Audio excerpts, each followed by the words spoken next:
अंधा युग कदापि न लिखा जाता यदि उसका लिखना न लिखना मेरे वश की बात रह गई होती।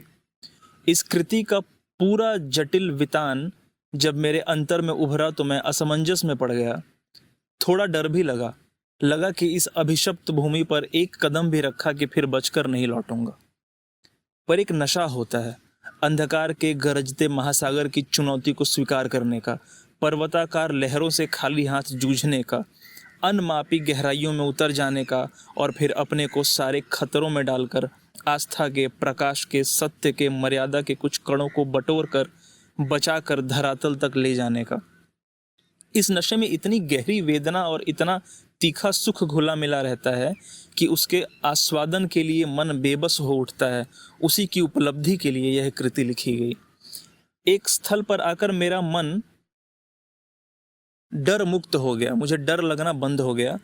कुंठा, निराशा, रक्तपात, प्रतिशोध, विकृति, कुरूपता, अंधापन, इनसे हिचकिचाना क्या? इन्हीं में तो सत्य के दुर्लभ कण छिपे होते हैं। तो इनमें क्यों ना निडर घुसूं?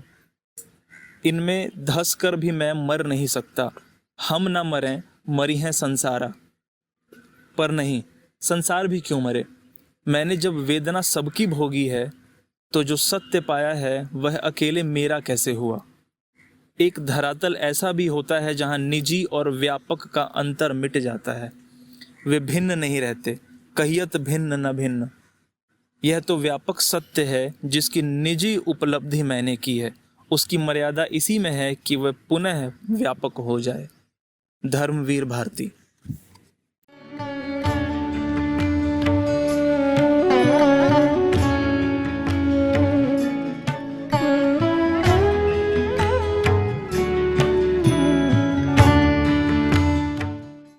तो आज की जो हमारी किताब है उसका नाम है अंधा युग।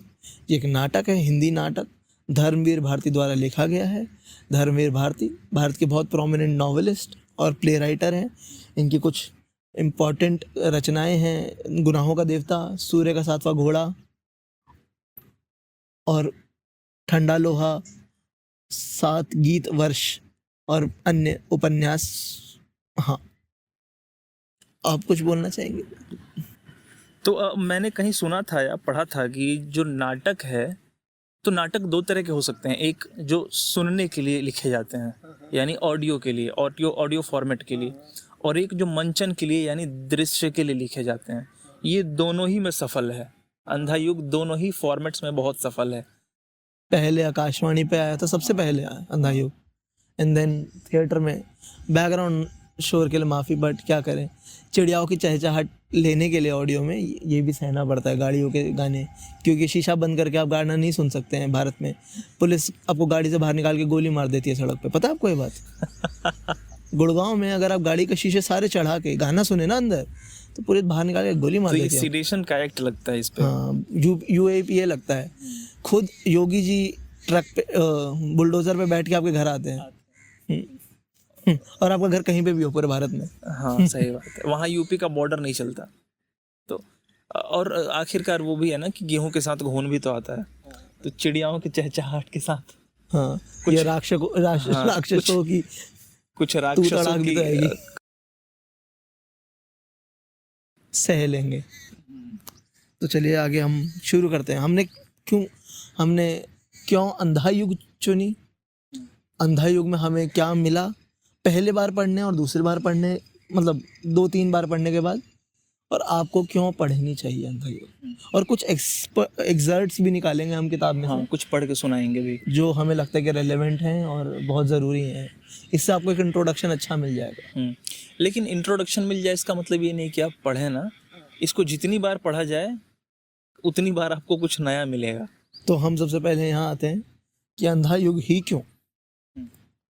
तो अंधा युग इसलिए क्योंकि एक तो नाटक है, हिंदी नाटक, और बहुत माना हुआ और पॉपुलर, और इसकी तारीफ बड़े बड़े लोगों से सुनी थी। और बड़े लोग मीन्स मनोज वाजपेयी।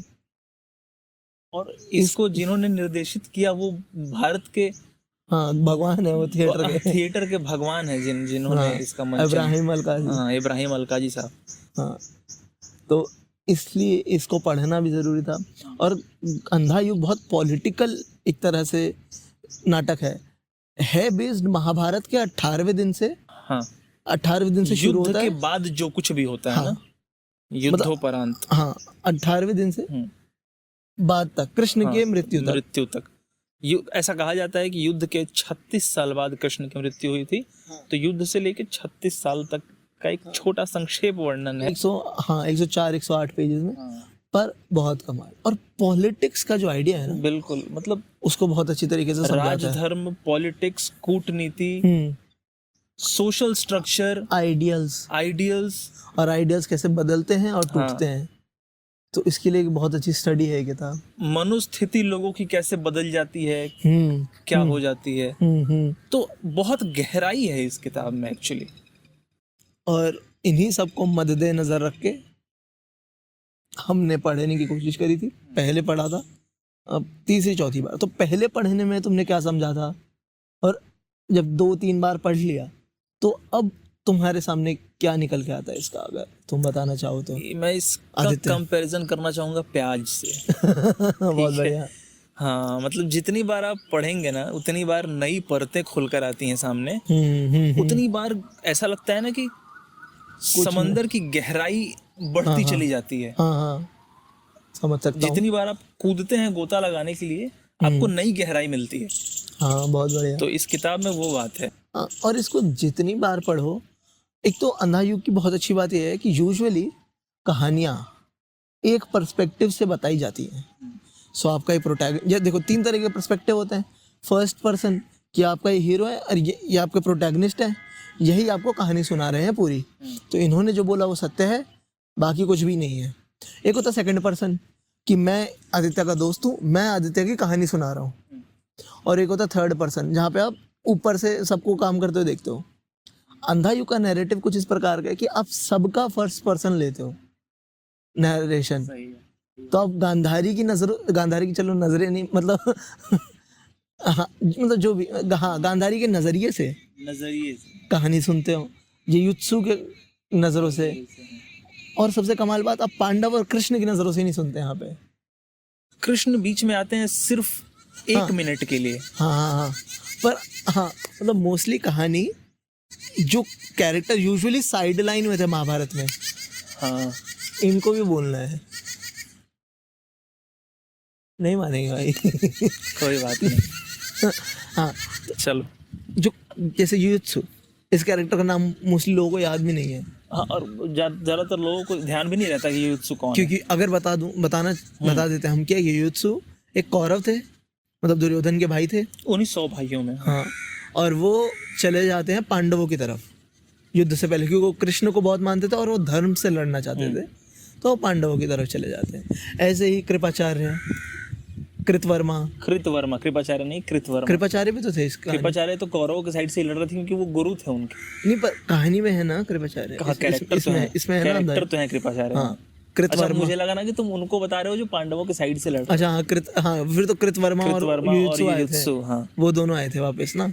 हाँ, तो इन सब के नजरिए से कहानी को सुनते हैं तो बहुत एक इंटरेस्ट। अश्वत्थामा सबसे इम्पोर्टेंट, अरे हाँ, जिसके नजरिए से हम ये कहानी सुनते हैं। हाँ, कि अगर अश्वत्थामा को हम महाभारत के कॉन्टेक्स्ट में देखें तो शायद इतना इम्पोर्टेंट ना लगे लोगों को, पर जब आप अंधा युग के नजरिए से पढ़ेंगे तो ऐसा लगेगा पूरी कहानी अश्वत्थामा के अराउंड थी। तो इसके लिए बहुत इम्पोर्टेंट लगा मुझे इसे पढ़ना। ये समझ आया दूसरी तीसरी बार पढ़ने पे। पहली बार में ज़्यादा नहीं आया था, पहली बार में सिर्फ महाभारत का ही समझ आया था, पर दूसरी तीसरी बार पढ़ के पॉलिटिक्स समझ आया था। एक चीज मुझे अभी ध्यान आई, बोलो। पूरे महाभारत में जहां तक मुझे ध्यान आ रहा है, किसी का बाप, किसी के पिता की मृत्यु नहीं हुई थी अलावा अश्वत्थामा के। तुम सोच के देखो कि पूरे पांडवों में किसी के पिता की मृत्यु युद्ध में नहीं हुई है, ना ही कौरवों के पिता की मृत्यु हुई है युद्ध में। वो क्या कहते हैं, अश्वत्थामा के पिता कौन थे? द्रोण, गुरु द्रोण। और अच्छा, भीष्म पितामह किसी के बाप से? भीष्म पितामह किसी के डायरेक्ट फादर नहीं थे, वो तो फोर फादर थे। अच्छा, हाँ, ठीक है। हाँ, तो डायरेक्ट फादर अश्वत्थामा के मारे गए युद्ध में, इसीलिए ना उसका पर्सनल रिवेंज है। हाँ, अच्छा, हाँ, ये बहुत अलग इंसाइट दिया तूने। हाँ, ये मुझे अभी आया। क्या पता गलत हो, पर अभी तक तो सही लग रहा है। सही लग रहा है। हाँ, किसी के पिताजी की डायरेक्टली तो किसी को डेथ नहीं होती है। हाँ, हाँ, क्योंकि जवान लोगों की ही युद्ध था। हाँ, युद्ध था, भाई मरते हैं हाँ पर दोस्त मरते हैं, भाई मरते हैं, हाँ चाचा मरते हैं, पर किसी का पिता नहीं मरता। हाँ। अश्वत्थामा के पिता बच्चे मरते हैं, अभिमन्यु मरता है। हाँ, हाँ, पिता किसी के नहीं मरते। इंटरेस्टिंग है। तो अश्वत्थामा के पिता मरते हैं तो उसको लगता है उसका ये पर्सनल बैटल हो ग्रज जाता है, है। हाँ। और उसके पिता को मारा जाता है उसके नाम से। हाँ, उसको मारने के लिए इस्तेमाल ही इसके बेटे का नाम मतलब अश्वत्थामा का नाम का और इस्तेमाल वो भी होता है। उसको पशु बनाकर। हाँ हाँ तो उसको दो बातों की चिढ़ है, एक तो उसके पिता को धोखे से मारा, हाँ। दूसरा उसको पशु की तरह गिन लिया। और वो जिन्हें धर्म मानते थे ना, कृष्ण को, और धर्मराज, हाँ। धर्मराज कृष्ण और युधिष्ठिर को, हाँ, वही ये करते हैं, वही चीटिंग। ये करते हैं। हाँ, तो ये अश्वत्थामा को बहुत ज्यादा। जस्टिफाइड है अश्वत्थामा का ये वायलेंस जो है ना, हाँ। ये ठीक है। अच्छा, और कुछ जो तुमने थर्ड ऐसे दूसरी तीसरी रीडिंग में? उसी तीसरी में बहुत कुछ पता चला, मैं अगर जिक्र करना करो करो करो करो। एक्चुअली ये कहानी जो है हम्म। अंधा युग, ये किसी एक टाइम फ्रेम की नहीं है, बहुत बढ़िया। मुझे नहीं लगती, क्योंकि क्लासिक, एंडलेस, एंडलेस है, अभी भी है, आगे भी रहेगी, और पीछे भी। पीछे भी थी। तो ये सिर्फ पांडवों की या सिर्फ कौरवों की कहानी नहीं है, हाँ। ये हम सब की कहानी है। और मैं फील दिलाना चाहूंगा कि कैसे हम सब की कहानी है। क्या मैं यानी इंसान, क्या मैं जब किसी स्त्री को देखकर कामुक होता हूँ, अच्छा। किसी स्त्री को देखकर जब मेरे अंदर काम वासना जगती है, तो क्या उस क्षण में मैं दुर्योधन नहीं होता? क्या जब मैं किसी चीज पे अपना पोसेशन समझता हूँ और किसी को देने से मना करता हूँ या नहीं देना चाहता किसी को अपना सामान, क्या वो वृत्ति दुर्योधन की वृत्ति नहीं है? क्या जब मैं धर्म के प्रति खड़ा होता हूँ, धर्म के लिए खड़ा होता हूँ, सच बोलता हूँ, धर्म के पक्ष में होता हूँ, तो क्या मैं कृष्ण नहीं होता हूँ? अच्छा, हाँ। तो क्या दुर्योधन की और कृष्ण की वृत्तियां सब मेरे भीतर ही नहीं है? और अगर हैं तो ये कहानी सिर्फ वहां तक सीमित कैसे है, मुझ तक क्यों नहीं है, या मेरे लिए ये कहानी सच क्यों नहीं है? दूसरी बात, युद्ध की बात वहां की जा रही है, महाभारत की, पर अगर हम अपने इस दुनिया में देखें तो वर्ल्ड वॉर 2, वर्ल्ड वॉर 1, अभी जो वॉर चल रही है रशिया यूक्रेन वॉर, ये सब भी तो वॉर्स ही है ना, ये सब लड़ाइयाँ ही हैं, युद्ध ही हैं। और नुकसान सिर्फ वही क्यों होते हैं, यहाँ क्यों नहीं होते? यहाँ भी तो द्रोण मरते हैं, द्रोण टीचर्स नहीं मरते आज, यहाँ भी भीष्म मरते हैं, किंग मेकर्स नहीं मरते आज। बहुत बढ़िया। अभिमन्यु आज भी मर रहा है। हाँ, पर वो बूढ़ा राजा भी जिंदा है। हाँ, जो पूरा बूढ़ा युद्ध राजा करा जो सब करा रहा है वो अब भी जिंदा है। हाँ। आज भी हाँ। अभिमन्यु नहीं मरता आज, अभिमन्यु और लोगों अभिमन्यु के के बेटे मरने हैं। का कॉन्टेक्स्ट देखें आप। हाँ अभिमन्यु क्या है? यूथ का सिंबल है।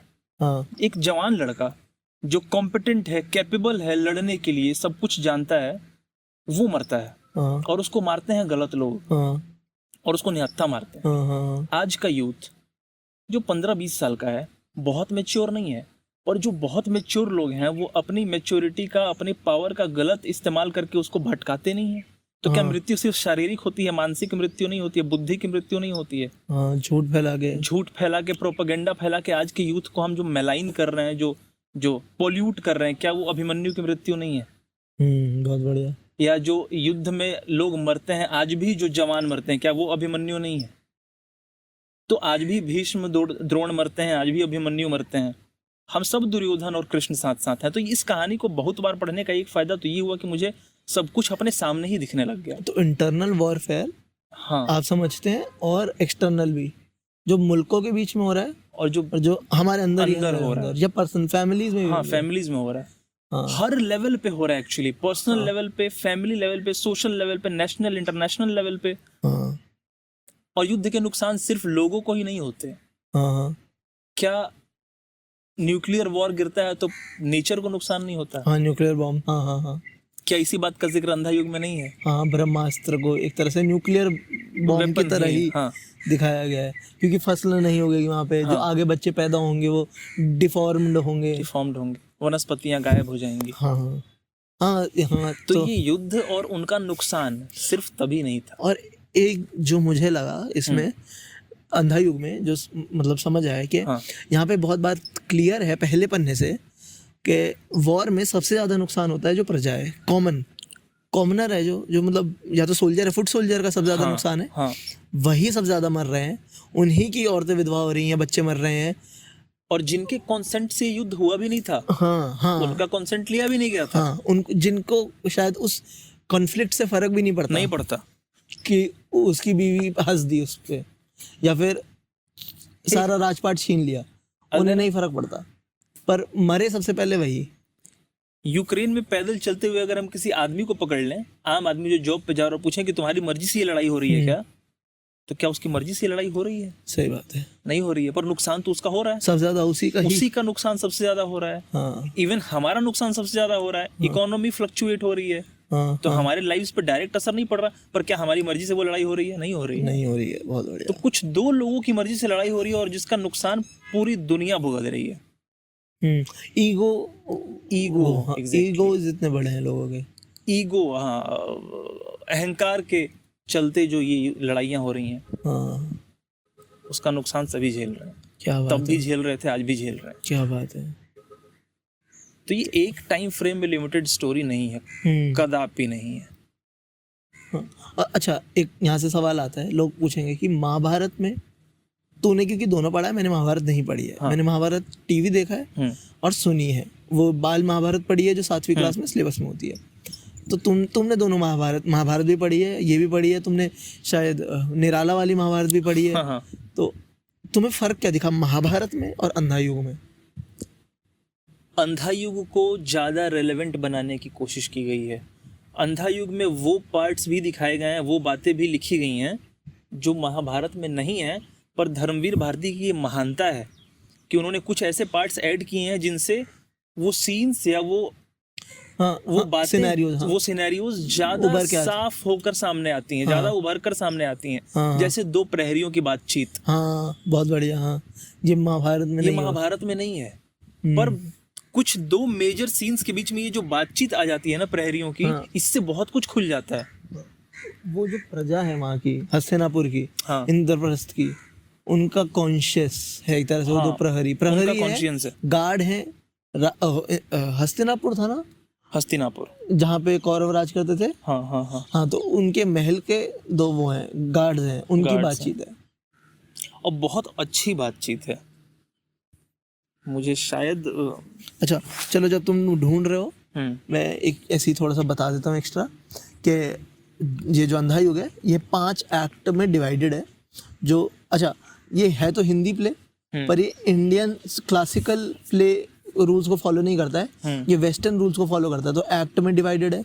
सो एक प्रीलूड है, 3 एक्ट आते हैं, इंटरवल आता है, 2 एक्ट आते हैं, एंड देन क्या कहते हैं, कंक्लूजन आता है। ठीक है।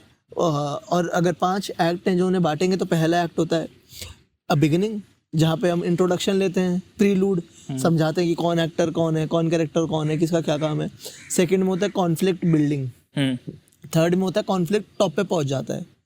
चौथे में सब नीचे आता है, फॉल होता है।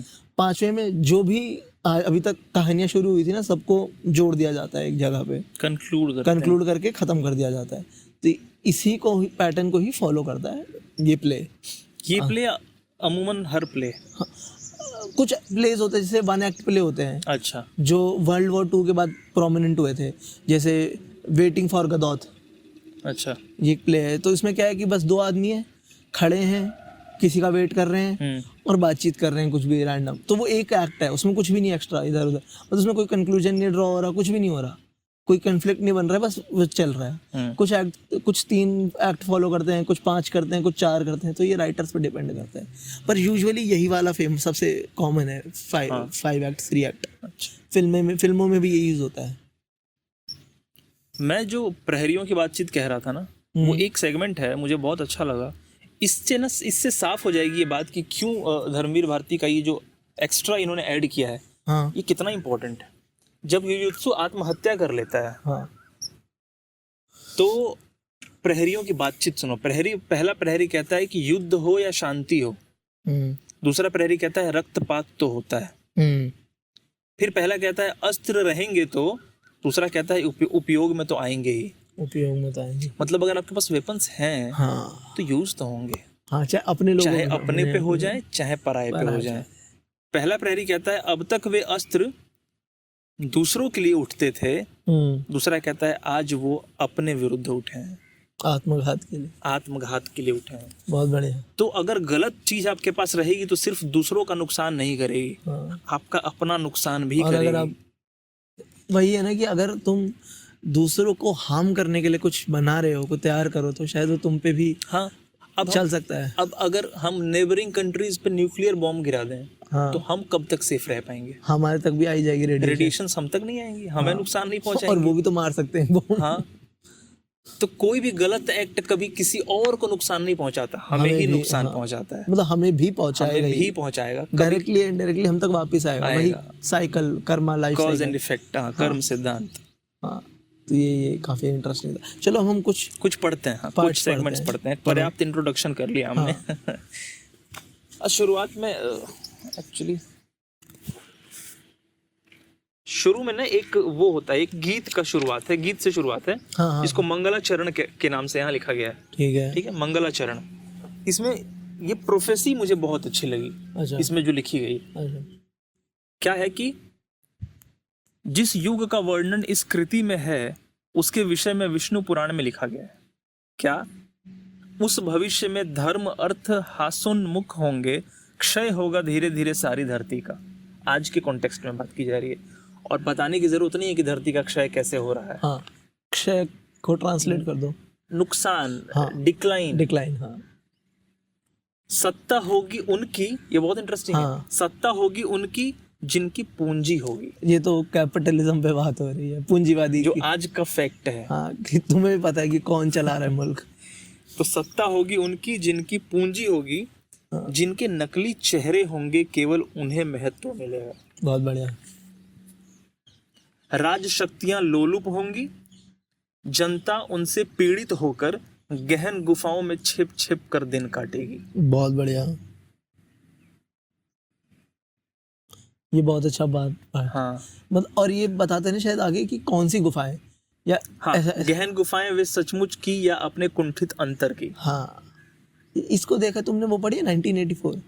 हाँ, तो उसमें भी तो कुछ ऐसा ही होता है ना, कि या तो लोग क्या कहते हैं, छुप के रहते हैं, बाहर ही नहीं निकलते हैं, हाँ, जो काम करते हैं चुपचाप करते हैं जैसा करना है, या फिर जो लोग अपने आप को, जैसे हमारा जो मेन प्रोटैगनिस्ट होता है इस कहानी में, वो अपनी इच्छाएं, अपनी डायरी वगैरह छुप छुप के लिखता है, छुप छुप के, हाँ, वो क्या कहते हैं, बिग ब्रदर के खिलाफ हाँ, हाँ, चालू अपना मिशन चालू करता है ना, कॉमरेड के खिलाफ। हाँ, हाँ, हाँ।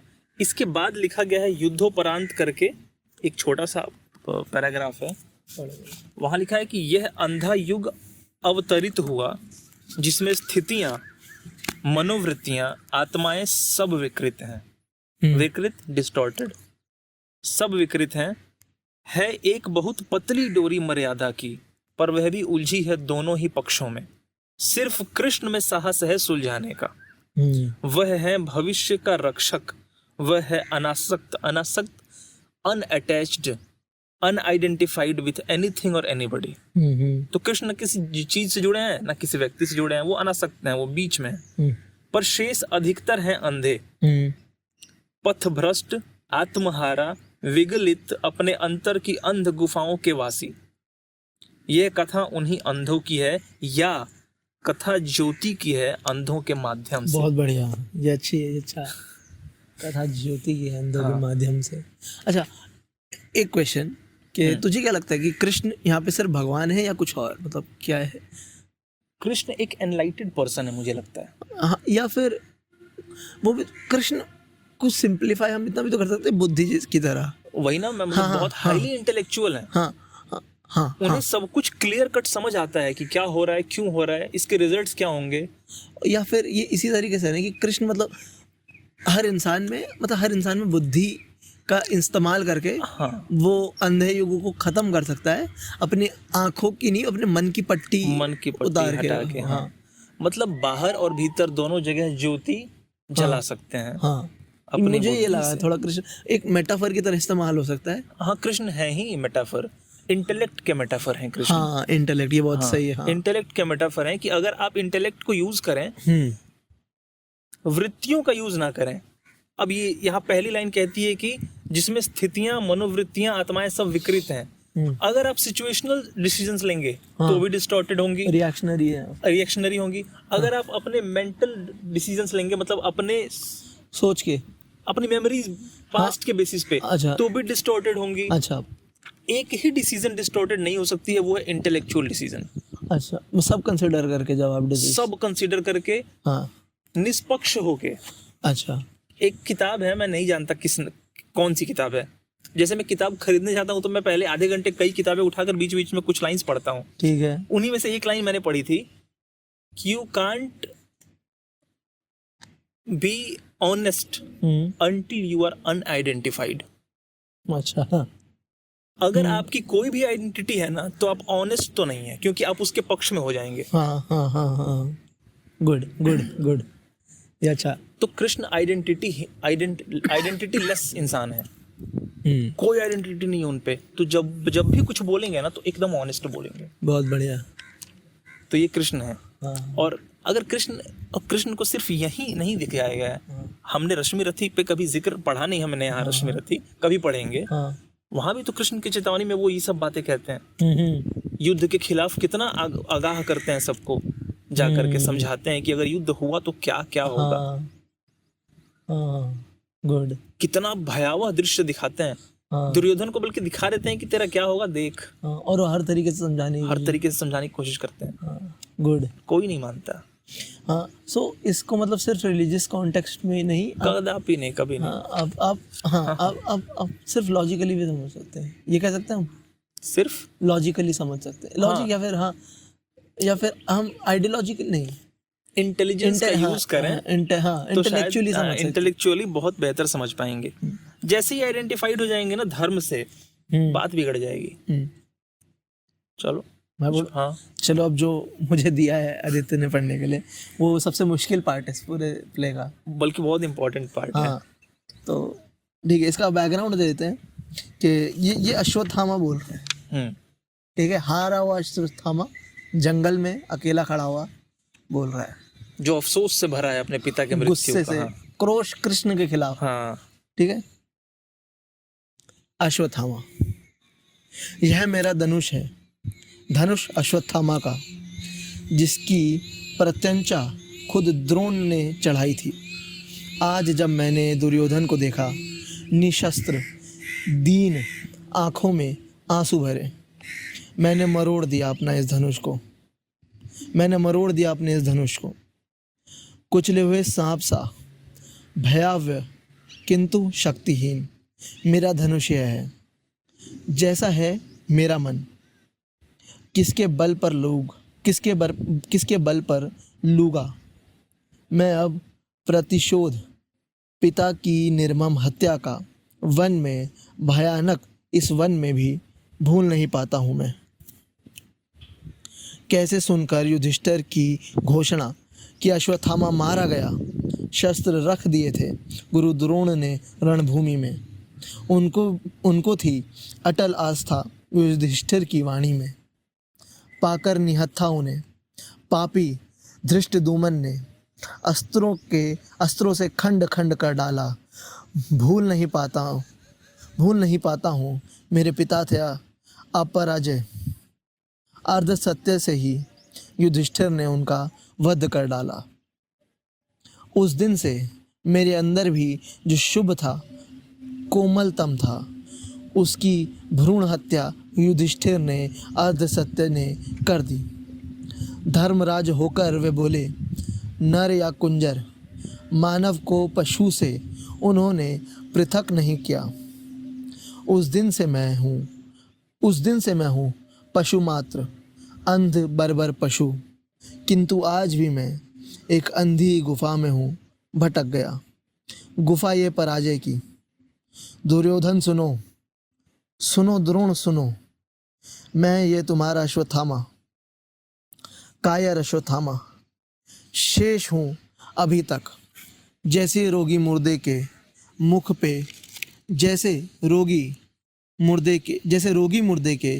में शेष रहता है।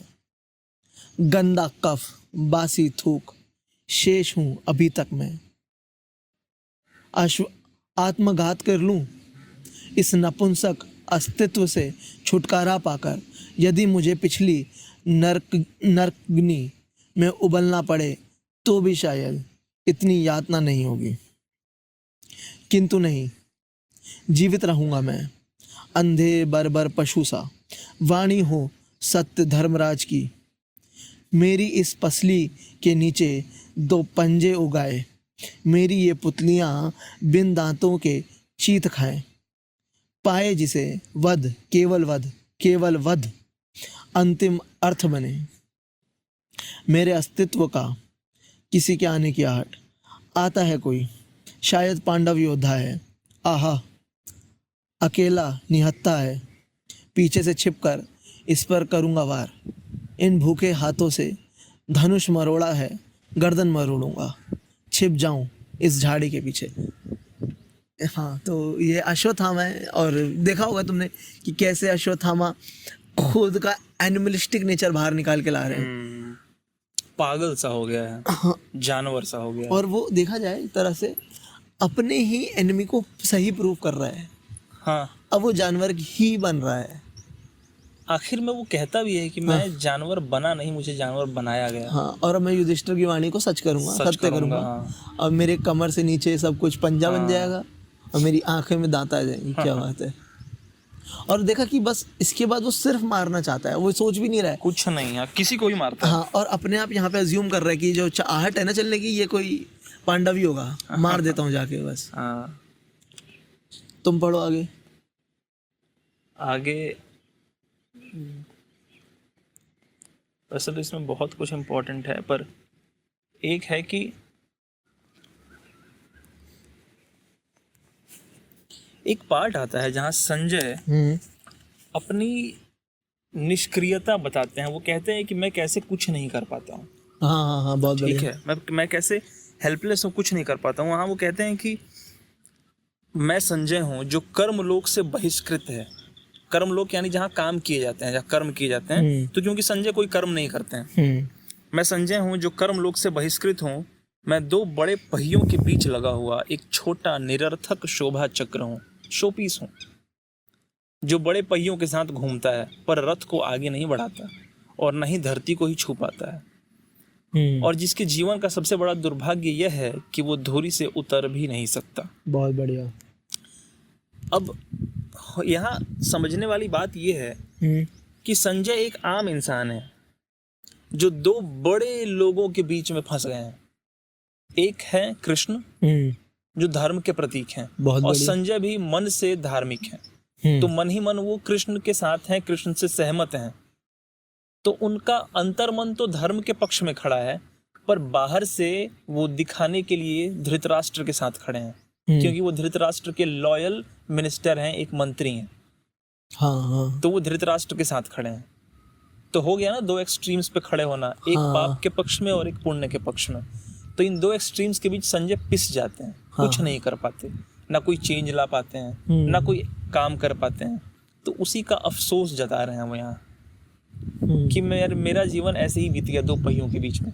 हाँ, मैं खुद कुछ नहीं कर पा रहा हूँ। और ये देखा जाए, ये मतलब मेरी सोच है, क्या पता गलत हो क्या पता सही हो, कि संजय एक तरह से उस इंसान को रिप्रेजेंट कर रहे हैं ना जो कहते हैं कि ना क्या कहते हैं, मैं दोनों को ही, मतलब मैं दोनों अपनी अपनी जगह सही है, जो हर बात पे बोलते हैं, सेंटरिस्ट अप्रोच लेते हैं हर जगह। हाँ, है ना, कि एक जगह वॉर हो रही है, एक कंट्री आगे बम डाल रही है और ये बोल रहे हैं कि दोनों लड़ रहे हैं, निष्पक्ष ऑब्जर्वर हैं। हाँ, पर उसका हार्म इन्हें ही मिलता है, मतलब इन्हें ग्लानि होती है बाद में कि मैंने कुछ किया ही नहीं। हाँ, मेरे हाथों से तो कुछ हुआ ही नहीं। हाँ, ये मेरी लाइफ का पर्पस क्या था। हाँ, है ना। हाँ, बहुत बढ़िया। हाँ, तो ये क्योंकि तुम एक इंस्ट्रूमेंट बन के रह गए हो। ये सही था, इंस्ट्रूमेंट बन के रह गए। तो इन्हें लगा कि मेरी लाइफ व्यर्थ चली गई। हाँ, इस इतने बड़े युद्ध में, इतने बड़े जो ये चला इतने दिनों तक, इसमें मेरी भूमिका क्या है। हाँ, सिर्फ बताना ही। हाँ, तो ऐसा लगता होगा ना कि मैं क्या हूँ, कुछ नहीं हूँ। हाँ, बहुत बढ़िया। तो क्या एक होता है ना कि वर्थलेस होने का भाव है। धोबी का कुत्ता ना घर का ना घाट का, कुछ इस तरह की बात है। और इसमें कहीं ना कहीं संजय का खुद फॉल्ट नहीं है कि एक साइड नहीं ली कभी पूरी खुद। तुझे क्या लगता है? इस तरह से तो बहुत लोगों का फॉल्ट है। हाँ, नहीं, संजय का जो हाल हुआ एंड में, हाँ, उसका कहीं ना कहीं फॉल्ट उसमें संजय का नहीं है कि हाँ, मतलब एक स्ट्रॉन्ग साइड कभी नहीं ली इन्होंने। या तो कृष्ण की तरफ चले ही जाते या कंप्लीटली धृतराष्ट्र की तरफ हो जाते। जैसे भीष्म पितामह, हाँ, या फिर युयुत्सु इवन, युयुत्सु, हाँ, अपने बाप को छोड़ के कृष्ण की तरफ चला। इवन द्रोणाचार्य, हाँ, द्रोणाचार्य, ये भीष्म पितामह, द्रोणाचार्य, ये सब मन से कृष्ण के साथ थे, हाँ, पर लड़े किसके साइड से? कौरवों के, और कौरवों पूरा के साइड से, 100% और 100% दिया अपना। हाँ, तो कहीं ना कहीं तो एक्ट कर रहे थे ना, पर संजय तो कहीं एक्ट नहीं कर रहे थे। तो ये अफसोस इवन मुझे, कर्ण, कर्ण तो एक्ट कर ही रहे थे दुर्योधन के साथ, हाँ हाँ, पर वो उन्हें ये भी तो पता था ना कि मेरे भाई भाई हैं, तो वो एक उधर से भी थे और इधर से भी थे। हाँ, तो और जो भी, अब मैं यहाँ पता नहीं मुझे अजीब अजीब एग्जाम्पल्स याद आ जाते हैं। हमने अभी हर्ष के घर पे एक मूवी देखी थी, रंग दे बसंती। हाँ, हाँ, उसमें आमिर खान एक डायलॉग बोलता है अच्छा, कि हमारा एक पैर वर्तमान, हमारा एक पैर भूत में होता है, पास्ट में, एक पैर फ्यूचर में, और हम प्रेजेंट पे पेशाब कर रहे, पेशाब कर रहे होते हैं, है ना। तो ये जितने लोग हैं हाँ, जो मन से कृष्ण के साइड हैं, हाँ, शरीर से कौरवों के साइड हैं, हाँ, ये प्रेजेंट में कुछ भी नहीं कर पाते, हार जाते हैं। ये जो भी डाउट में जी रहे हैं ना, कि मैं इधर रहूं कि उधर जाऊं, इन सब की हार होती है, बहुत सबकी। बढ़िया, ये बहुत अच्छा इंसाइट है। और सोचो ये कितना, ये प्लेस मुझे बड़ा पसंद आया, क्योंकि इतना डिफरेंट पर्सपेक्टिव है ना महाभारत को लेके। हाँ, हाँ, जो मतलब जो कन्वेंशनल से बहुत डिफरेंट है, तो इसलिए अच्छा है। अंदर आते हैं थोड़ा सा गांधारी के शाप। हाँ, गांधारी, और गांधारी के शाप से पहले तुमने पढ़ा होगा कि जब अश्वत्थामा आखिर में पांडवों की शिविर की तरफ जाता है अस्त्र शस्त्र लेकर उन्हें मारने के लिए, हाँ, तो उसके सामने एक बड़ा कोई भयानक बॉडी आ जाती है, हाँ, जो रास्ते में लेटी रहती है, अंधेरे में, उसे दिखता नहीं है, हाँ, पर संजय और विदुर देख के डर जाते हैं कि इतना भयानक है क्या। हाँ, हाँ, ठीक है, तो उसका जिक्र आगे अगले पैराग्राफ में है और बड़ा अच्छा है। कथा गायन से शुरू होता है, चौथा अंक है। अच्छा, यही बताओ। अच्छा, हाँ, चौथा अंक है और कथा गायन से शुरू होता है। वो कौन थे? वे शंकर थे।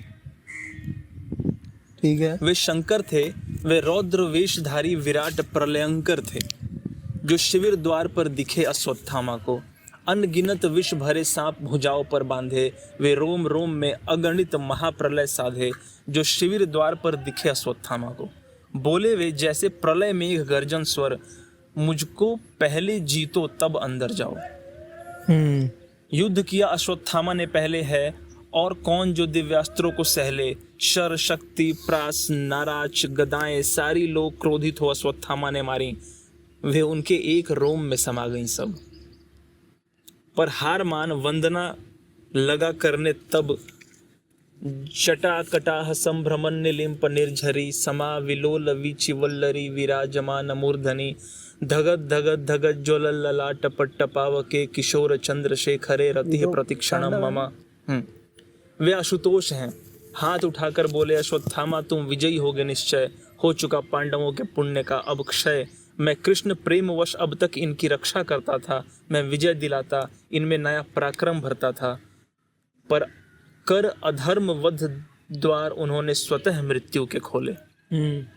वे आशुतोष हैं, हाथ उठाकर बोले। अच्छा, तो यहाँ पे शिव, मतलब मुझे नहीं पता, क्योंकि तो मैं तुझसे क्वेश्चन कर रहा हूँ कि शिव क्यों आए यहाँ पे, क्या हुआ कि शिव को पांडवों पे गुस्सा आ गया? मुझे लगता है दुर्योधन का जो वध हुआ ना, हाँ, अच्छा, बहुत बहुत बुरा छल से, हाँ, वही वो कह रहे हैं कि पर कर्म अधर्म वध द्वार उन्होंने स्वतः मृत्यु के खोले। अच्छा, शिव कहते हैं कि अधर्म से वध करके। अच्छा, ये इनजस्टिस देख के शिव को गुस्सा आ गया। हाँ, और क्या वो कृष्ण की वजह से भी उन्हें नहीं छोड़ेंगे? नहीं छोड़ेंगे। पहले वो कृष्ण की वजह से उनका साथ दे रहे थे, हाँ, पर अब नहीं, बहुत हो गया। तो ये जस्टिफाई करने के लिए शिव का अवतरण वहां हुआ है। और वो उन्हें अस्त्र देते हैं। हाँ, सब कुछ देते हैं, पाशुपात देते हैं, सारे अस्त्र देते हैं अश्वत्थामा को। तो ऐसे तो पूरी किताब ही। अच्छा, सॉरी ये पीछे की नॉइजेस के लिए, इसका मैं कुछ नहीं कर सकता हूँ। हाँ, माफी चाहेंगे हम। ये सिर्फ जहालत है। कुछ नर पशु सिर्फ अंधा युग में नहीं होते। हाँ, ये अश्वत्थामा के पास कम से कम कुछ काम तो था, असल जिंदगी में भी होते हैं। अश्वत्थामा के पास कुछ टारगेट तो था। हाँ, इसके पास तो वो भी नहीं है ना, क्या करें ये बेचारे, जमीन बेच बेच के पैसा आ जाएगा, तो यही तो होगा। करो, कुछ नहीं गुड कर फॉर सकते देम। हम। और सही है ना, सब पढ़ेंगे, सब मेहनत करेंगे, सब खेलेंगे कूदेंगे, तो फिर सबको नौकरी इस पे एक बड़ा अच्छा कहावत मेरे यहाँ बिहार में कही जाती है, बहुत बढ़िया। सुनने में थोड़ी भद्दी है हाँ। पर अच्छी है। कहावत ये है कि सारे कुत्ते अगर काशी चले जाएंगे तो पत्तल कौन चाटेगा। अरे वाह। हाँ। सारे कुत्तों को काशी नहीं जाना चाहिए ना, हाँ। सभी को मोक्ष अगर मिल गया बहुत बढ़िया। तो पत्तल कौन चाटेगा। तो खैर, तो ये भी वही है। तो आगे बढ़ते हैं हम। पहली बार अंधा युग में गंधारी जब पट्टी उतारती है आंखों से, जहां उसको संजय और विदुर बताते हैं कि यहीं राजा दुर्योधन की मृत्यु हुई थी और ये उनका शव, कवच कुंडल है, ये उनका शव है, कंकाल है। तो पहली बार गंधारी चेहरे से आंखों से पट्टी उतारती हैं और छू छू कर अपने पुत्र के उन अवशेषों को देखती हैं। तो विदुर कहते हैं, जब वो कहती हैं कि इसमें लिखा है कि गंधारी पट्टी उतार देती है, एक एक वस्तु को टटोल कर देखती है, कवच पर हाथ फेरते हुए रो पड़ती है। तो विदुर बहुत अच्छी बात कहते हैं कि माता धैर्य धारण करें, कवच यह मिथ्या था, केवल स्वयं किया हुआ मर्यादित आचरण कवच है जो व्यक्ति को बचाता है। ये बहुत अच्छी लाइन है ना, क्या 100 टके की लाइन है एकदम। बिल्कुल। कहते हैं कि ये जो फिजिकल कवच है ना, ये इसका नहीं कोई है, पॉइंट ही इसका कोई पॉइंट ही नहीं है। तुम्हारे कर्म, अच्छे कर्म, वही तुम्हारा कवच, वही साथ देते हैं। और मुझे पूरा नहीं याद आ रहा है, पर रश्मि रथी को मैं यहाँ पढ़ना चाहूंगा एक दो लाइन जो मुझे याद है, कि जब कर्ण को अर्जुन निहत्थे अवस्था में मार रहा होता है ना, जब वो चक्के को निकालता है, और कृष्ण की बात मानकर अर्जुन उस पर वार करता है और कर्ण कृष्ण से बोलता है, तो कर्ण उससे कहता है कि मर्यादित धर्म से कुछ काम तो लो, बहुत खेले थोड़ा विश्राम तो लो। अच्छा। और आखिर में कहता है कि विजय भू की मिटती है भू में, उसे क्या खोजना गिरकर पतन में। अरे वाह। यहाँ की जो विजय है वो यहीं खत्म हो जाती है, उसके लिए तुम्हें इतना गलत कर्म क्यों करना पड़ रहा है। पर देखा जाए ये कर्ण के कैरेक्टर को कितना बढ़ा नहीं देती ये बात। हाँ, कि वो समझ रहा है कि वॉर यूजलेस है। हाँ। इसके रिजल्ट्स यहीं तक हैं। हाँ, पर फिर भी वो लड़ रहा है अपने दोस्त के लिए, अपने बेस्ट फ्रेंड के लिए। तो कहता है उसे क्या खोजना गिरकर पतन में, सहारा मर्यादित धर्म होगा, अंत में, हाँ वो कहता है अंत में सहारा सत्कर्म होगा। बहुत बढ़िया। वही बात यहाँ विदुर भी कहते हैं कि मर्यादित आचरण कवच है जो व्यक्ति को बचाता है। बहुत बढ़िया। वो पढ़ना चाहोगे तुम? मतलब मैं पूछ रहा हूँ कौन सा, वो जो गांधारी श्राप देती है कृष्ण को, अगर तुम्हारा मन है तो। हाँ, वरना कोई नहीं, हम आगे जा सकते हैं। उसको रहने देते हैं एक्चुअली, क्योंकि वो लंबा है। नहीं, लंबा भी है और उसको पढ़ने के लिए एक भाव चाहिए। अच्छा। जो मेरे अंदर नहीं है। और अगर मैंने मनोज वाजपेयी को वो पढ़ते हुए नहीं सुना होता ना, तो मैं शायद अभी पढ़ देता, पर मैंने इतना अच्छा सुना है, पढ़ते हुए देखा है ना, सॉरी राम गोपाल बजाज को मैंने इतना बेहतर देखा है ना पढ़ते हुए, कि अब मैं पढ़ूंगा तो मुझे लगेगा मैं क्या कर रहा हूँ। ठीक है, चलो, तो उसको मैं पढ़ने से बचूंगा। हाँ, तुम YouTube पे अगर सर्च करोगे राम गोपाल बजाज, हाँ, गांधारी डायलॉग, हाँ, तो आ जाएगा। हाँ, अंधा युग, ऐसे कीवर्ड्स जिस तरह पढ़ते हैं, जो इमोशंस डालते हैं वो उन लाइंस में, आहा। चल आगे मैं एक और पढ़ता हूँ अंक, उसके बाद आखिर का तुम पढ़ देना। हाँ, श्योर। 5वां अंक है जिसका टाइटल है विजय एक क्रमिक आत्महत्या। कथा गायन से शुरू होता है और मैं वही कथा गायन ही गाने वाला हूँ, पढ़ने वाला हूँ एक्चुअली। दिन, हफ्ते, मास, बरस बीते, ब्रह्मास्त्रों से झुलसी धरती यद्यपि हो गई हरी भरी, अभिषेक युधिष्ठिर का संपन्न हुआ, फिर से पर पा ना सकी खोई शोभा कौरव नगरी। सब विजयी थे लेकिन सब थे विश्वास ध्वस्त, थे सूत्रधार खुद कृष्ण किंतु थे शापग्रस्त। इस तरह पांडव राज्य हुआ आरंभ पुण्यहत अस्त व्यस्त, थे भीम बुद्धि से मंद प्रकृति से अभिमानी, अर्जुन थे असमय वृद्ध नकुल थे अज्ञानी, सहदेव अर्ध विकसित थे शैशव से अपने थे एक युधिष्ठिर जिनके चिंतित माथे पर थे लदे हुए भावी विकृत युग के सपने। थे एक वही जो समझ रहे थे क्या होगा जब शापग्रस्त प्रभु का होगा देहावसान। बहुत बढ़िया। जो युग हम सबने रण में मिलकर बोया है, जब वह अंकुर देगा ढक लेगा सकल ज्ञान। सीढ़ी पर बैठे घुटनों पर माथा रखे अक्सर डूबे रहते थे निष्फल चिंतन में, देखा करते थे सूनी सूनी आंखों से बाहर फैले फैले निस्तब्ध तिमिर घन में। एक मिनट, मैं शर्त लगा के कह सकता हूँ कि ये 6 लड़के ना एक अद्दा मार गए हैं, एक हाफ पे ये 6 लड़के पी के आए हैं और ऐसी हरकतें कर रहे हैं। हाँ। कोई कैपेसिटी नहीं है शराब की। हाँ, मोस्टली बियर पी के आए होंगे 5% वाली, 5% वाली बियर पी है। कार्ल्सबर्ग या फिर कोई खराब ट्यूबर्ग। देखो अब थोड़ा सा ना इसको एक्सप्लेन करने का मैं हाँ, करो, थोड़ा सा हाँ। ना इन बच्चों को हाँ, अब थोड़ा सा इस बात को बढ़ाते हैं।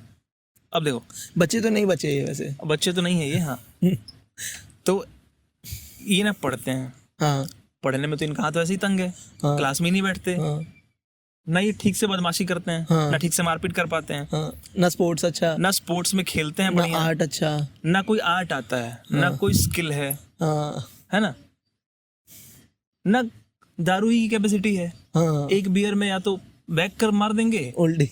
हाँ उल्टी, या तो गाड़ी से एक्सीडेंट कर लेंगे, हाँ, या या गाड़ी फिर ये हरकतें करते या ये हरकतें करेंगे।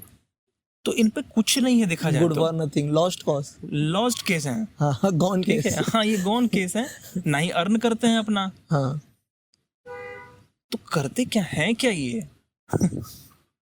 बड़ा आश्चर्य यार है वैसे मुझे। कितनी मुश्किल लाइफ है। हाँ। तू सोच, तेरे पास, तू रोज सुबह उठ रहा है, तेरे पास 18 घंटे तो मान ले 18-16 घंटे हैं, और तुझे उनमें कुछ करना है, पर तेरे पास कुछ करने के लिए करने के लिए नहीं है। कितना डिफिकल्ट है। कितना डिफिकल्ट लाइफ है। हम मजाक उड़ाते हैं, हम सोचते नहीं है कि वाकई। कितना डिफिकल्ट है। हाँ। कि रोज का 18-16 घंटे काटना। चल तू 3 घंटा जिम में पढ़ा रहा, हाँ फिर वो भी अपने पैसे से नहीं चिंतन ही है वैसे ही। हाँ, तभी तो ऐसा होता है। कुछ करने के लिए एक्टिविटीज नहीं है ना बच्चों पे, लड़कों पे। पहाड़ जैसे हो रहे हैं। सही बात। चलो अब तुम इसका समापन कर दो। अच्छा हाँ, हम भी एक जो आखिरी गीत है। हाँ, अच्छा, यहाँ पे खेत भी है, यहाँ पे ट्रेन भी है, यहाँ पे बसें भी हैं। पक्षियाँ तो हैं ही। हाँ, सब कुछ है यहाँ। यहाँ इंसान सब नहीं है, बाकी सब कुछ है। हाँ, तो ये आखिरी गीत है और बिल्कुल आखिरी पन्ना है, और ये गीत मैं सुनाना चाहूँगा पढ़ के। उस दिन जो अंधा युग अवतरित हुआ जग पर, बीतता नहीं रह रह कर दोहराता है। हर क्षण होती है प्रभु की मृत्यु कहीं ना कहीं, हर क्षण अंधियारा गहरा होता जाता है। हम सब के मन में गहरा उतर गया है युग। अंधियारा है, अश्वत्थामा है, संजय है दास वृत्ति उन दोनों वृद्ध प्रहरियों की। अंधा संशय है, लज्जाजनक प्रजा है, पर एक तत्व है बीज रूप स्थित मन में, साहस में, स्वतंत्रता में, नूतन सर्जन में। वह है निरपेक्ष निरपेक्ष उतरता है पर जीवन में। दायित्व मुक्त मर्यादित मुक्त आचरण में उतना जो अंश हमारे मन का है, वह अर्ध सत्य से ब्रह्मास्त्रों के भय से मानव भविष्य को हरदम रहे बचाता। अंधे संशय दास्तां पराजय से समाप्त। क्षमा चाहूँगा, समाप्त बोलने के बाद भी मैं कुछ बोलना चाहूँगा। बोलो। ये ना शायद मैंने ध्यान से पढ़ा नहीं, अच्छा, या क्या बात हुई, अभी जब मैंने सुना तो मुझे एक बड़ा कोई नहीं।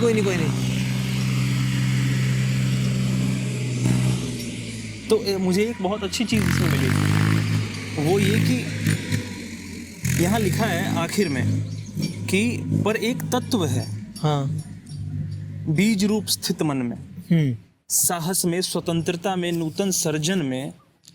मतलब हमारे भीतर एक एलिमेंट है, हाँ, जो हमेशा कुछ अच्छा चाहता है, हाँ, क्रिएटिव चाहता है, हाँ, जो एक अच्छा फ्यूचर, जो फ्रीडम चाहता है, हाँ, जो बंध के नहीं रहना चाहता, उड़ना चाहता है, कुछ करना चाहता है। साहस में जो करेजियस है, गलत के खिलाफ आवाज उठाना चाहता है, निरपेक्ष उतरता है पर जीवन में, दायित्व मुक्त, जो रिस्पॉन्सिबल नहीं है किसी चीज के लिए, मतलब फ्री है, अनआइडेंटिफाइड है कृष्ण की तरह से, बहुत बढ़िया। हाँ। मर्यादित है, मर्यादा समझता है, मुक्त आचरण है। उतना जो अंश हमारे मन का है वही एलिमेंट हमें बचाता है, किससे? अर्ध सत्य से, मतलब झूठ से, ब्रह्मास्त्रों के भय से, मतलब वेपन्स से, कॉन्शियस इंटेलेक्ट, यही कॉन्शियसनेस, इंटेलेक्ट, जो वो एलिमेंट है ना, वो हमें इन सारी निगेटिविटीज से बचा करके रखता है। मतलब आखिर में ये कृष्ण की ही बात की जाए, हाँ, कि हम सब में एक कृष्ण है। हम सब में एक कृष्ण है, बहुत बढ़िया। वही हमें बचाते हैं इन सब चीजों से। क्या बात, क्या बात है, वाह। बहुत अच्छी, क्या और क्या कमाल, खूबसूरत एंड करा है। हाँ, सो इसको समाप्त करते हुए हम सबको, हमें लगता है कि आप सबको एक बार अंधा युग पढ़ना पढ़ना चाहिए या देखना चाहिए। और शायद एक बार पढ़ के तो कुछ नहीं मिले। हाँ, मतलब एक बार पढ़ लो, देख लो, हाँ, एक बार इसका थिएट्रिकल प्ले देख लो, यूट्यूब पे है। क्षितिज नाट्य अकेडमी का शायद मैंने देखा था, क्षितिज थिएटर अकेडमी है, हाँ, ऐसा ही क्षितिज, कुछ है। हाँ, तो उनका देखा तो उनका अच्छा था अडेप्टेशन, तो आप वहाँ देख सकते हो यूट्यूब पे। बस तो आज को यहीं समाप्त करते हैं इस आज एपिसोड बहुत को। सबसे लंबा एपिसोड है हमारा ये, शायद शायद, हाँ, हाँ 52 मिनट हो गया ऑलमोस्ट। एक्सपेक्टेड भी था। हाँ, क्योंकि बहुत मेहनत लगी, बहुत टाइम लगा इसके हाँ, ऊपर। टाइम लगा है। इतना अच्छा विश्लेषण बिना टाइम लगाए हो भी नहीं सकता। हाँ, हम सुबह से सोच रहे थे ना इसको हाँ, कैसे करेंगे। हाँ। तो हाँ, चलो, जो भी हुआ अच्छा हुआ। अच्छा लगा हमें बीच भी, में कुछ, पर ये सब जरूरी है ना। हाँ क्योंकि सब अच्छा नहीं हो सकता शायद। कुछ दुर्योधन आए, पर ठीक है। दुर्योधन भी नहीं है वैसे तो, सही से कृष्ण से ही अंत कर रहे हैं हम इस एपिसोड का। हाँ, कृष्ण पे ही होना चाहिए। हाँ, अच्छा, ठीक है, धन्यवाद। धन्यवाद।